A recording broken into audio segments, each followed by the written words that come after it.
హైడ్రా విషయానికి వచ్చేటప్పటికి హైడ్రాకు విశేష అధికారాలు కల్పిస్తూ రేవంత్ సర్కారు అనేక ఆర్డినెన్స్ జారీ చేసింది. దానికి గవర్నర్ విష్ణుదేవ్ వర్మ కూడా ఆదేశాలు ఇచ్చారు. జిహెచ్ఎంసీ సంబంధించినటువంటి 1955లో ఉన్న 374B సెక్షన్ కింద దీన్ని తీసుకొని ప్రత్యేక అధికారాలు కల్పించారు. ఇంకా పవర్ పెంచుతున్నారు. ఒక పక్క హైకోర్టు చర్యలు ఇది కరెక్ట్ కాదు అంటున్న సమయంలో కూడా ఇటుపక్క పబ్లిక్ నుంచి వ్యతిరేకత వస్తున్న టైంలో కూడా ఇంకా దానికి విశేష అధికారాలు కల్పించడం వెనక ఏంటంటే దాని మతలబ్ ఏమై ఉన్నది అంటారు? ఒకటండి, హైకోర్టు స్టే ఇవ్వట్లేదు, నిరాకరించట్లేదు, రద్దు చేయట్లేదు హైడ్రాని. సుప్రీంకోర్టు కూడా సపోర్ట్ చేసింది. సుప్రీంకోర్టు బుల్డోజర్ జస్టిస్ న్యాయం కాదు దేశవ్యాప్తంగా అంటూనే ఇది చెరువులకు ఆక్రమణలు తీసేయటానికి ఇది వర్తించదని చెప్పింది. అంటే ఆక్రమణలన్నింటినీ కూల్చేయాల్సిందే అని సుప్రీంకోర్టు తీర్పు ఉంది. అట్లాగే హైకోర్టు కూడా ఇది మేము చెప్పిన గైడ్ లైన్స్ లో చేయండి అంటుంది. కాబట్టి ఎఫ్టీఎల్లో ఉందని మీరే నిర్ధారణకు వచ్చి కూల్చొద్దు, ఎఫ్టీఎల్ ముందు నిర్ధారణ చేయండి. అలా నిర్ధారణ చేసిన తర్వాత అట్లాగే బఫర్ జోన్ కూడా నిర్ధారణ చేసి నోటీసులు ఇచ్చి టైం ఇచ్చి కూల్చేయండి. 48 అవర్స్ నోటీస్ ఇచ్చి 40 గంటలనే కూర్చేశారు. ఇటువంటి తర్వాత ఆదివారాలు కూర్చేశారు, అర్ధరాత్రులు కూర్చేశారు. ఇటువంటి వద్దు అనేటువంటిది హైకోర్టు సలహా. కాబట్టి హైడ్రా వద్దని హైకోర్టు అనలేదు, సుప్రీంకోర్టు అనలేదు. ఇది మొదటి అంశం గుర్తించాల్సింది. రెండోది మూసి ఎఫెక్ట్.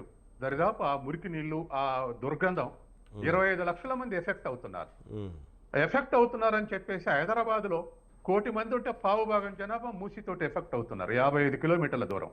కాబట్టి కేసీఆర్ మూసి రివర్ ఫ్రంట్ ని ఏర్పాటు చేసి దాని అభివృద్ధికి సుధీర్ రెడ్డిని అధ్యక్షుడిగా నియమించాడు. 1000 కోట్ల బడ్జెట్ లో కూడా కేటాయించాడు.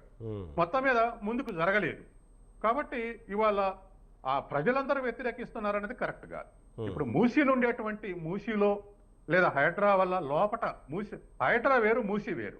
మూసీలో ఉండేటువంటి బలహీన వర్గాలకు ఆల్టర్నేటివ్ చూపెట్టి వాళ్ళకు మార్చిన తర్వాత కూల్చండి అని మెజారిటీ ప్రతిపక్షాలు అంటున్నాయి.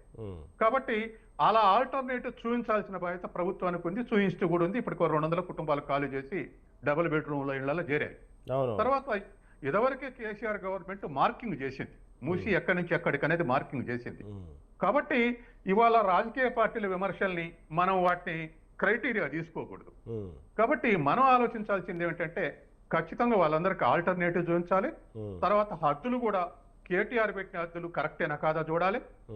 ఆ తర్వాత ఎఫెక్ట్ అయ్యేటువంటి వాళ్ళకు కాంపెన్సేషన్ కూడా ఇవ్వాల్సిన అవసరం ఉంది. అంటే ప్రధానంగా ప్రతిపక్షాలు విమర్శిస్తున్న ప్రశ్న ఏంటంటే 1,60,000 కోట్లు దానికి మూసినది కేటాయించి అసలు చివరికి అక్కడ ఏం చేయాలనుకుంటున్నారు? ఇంత చేసి రివర్ ఫ్రంట్ అంటున్నారు, దానికి సంబంధించి అక్కడ ఏం చేయాలి? ఇంత మొత్తాన్ని ఖాళీ చేయించి అసలు మీ ప్రతిపాదన ఏంటి? ఆ మూసి నది ప్రక్షాళన సుందరీకరణ అంటే అసలు మీ ప్రపోజల్ సుందరీకరణ అంటే ఏంది? పార్కులు కట్టడమా, లేదా అక్కడ ఏం చేయాలనుకుంటున్నారు అనేది ప్రధానంగా ప్రతిపక్షాలు ప్రశ్నిస్తున్నాయండి.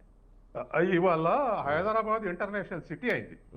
కాబట్టి ఇంటర్నేషనల్ సిటీలో to protect the biodiversity, to protect the water level, groundwater level, to protect the ecosystem. ఇట్లా కొన్ని లక్ష్యాలు పెట్టుకొని ఈ మూసిని ప్రక్షాళన చేయాలనేది అన్ని పార్టీలు అడిగినాయి. కాబట్టి అవి లక్ష్యాలు. ఇప్పుడు ఎండాకాలం 1000 అడుగుల బోరేస్తే కూడా ఎండాకాలం ఎండిపోతున్నాయి. మూసీలో మంచి నీళ్లు కనుక నిలవ ఉంటే అసలు హైదరాబాద్కి ఆ సమస్య రాదు. చెరువులలో నీళ్లుంటే హైదరాబాద్కి ఆ సమస్య రాదు. కాబట్టి ఇవాళ దీర్ఘకాలంలో దీన్ని పరిష్కరించుకోవాలి. పరిష్కరించే విధానం అగ్రెసివ్ కాకుండా కాస్త ఎక్కువ మంది అభిప్రాయం గమనంలో తీసుకోవాలి. ముఖ్యంగా అందులో మూసి రివర్ బెడ్ లో ఉన్నటువంటి వాళ్ళు నష్టపోకుండా తీసుకోవాలి. తర్వాత ఇదేదో అగ్రెసివ్గా వచ్చి మా మీద పడుతున్నటువంటి ఒపీనియన్ కాకుండా కన్విన్సింగ్ పద్ధతుల్లో చేస్తే ఏ పనైనా సక్సెస్ అయ్యేటువంటి అవకాశం ఉంది. కన్విన్సింగ్ పద్ధతిలో వెళ్తే ఇంత ఇష్యూ అయ్యేది కాదు. ఓకే, ఇప్పటికే ప్రభుత్వం కొంతమంది నిర్వాసితులు కొన్ని అవకాశాలు కల్పించింది, కానీ అదే విషయాన్ని కొంచెం ముందుగా ఎక్స్ప్లెయిన్ చేస్తే బాగుండేదండి.